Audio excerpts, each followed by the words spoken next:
سچی توبہ کا آغاز۔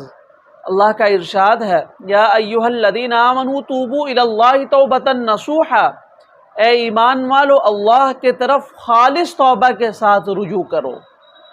اللہ کے نبی صلی اللہ علیہ وسلم نے ارشاد فرمایا، کل بنی آدم خطاء وخیر الخطائین التوابون، ہر بنی آدم خطا کار ہے، لیکن بہترین خطا کار وہ لوگ ہیں جو اپنے گناہوں پر نادم ہو، شرمندہ ہو اور توبہ استغفار کرے۔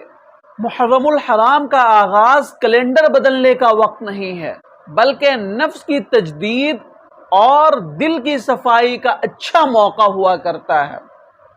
امام حسین نے اپنے خون سے ہمیں سکھلایا کہ اللہ کی رضا کے لیے تمام چیزیں چھوڑی جا سکتی ہے، تو کیا ہم گناہ نہیں چھوڑ سکتے؟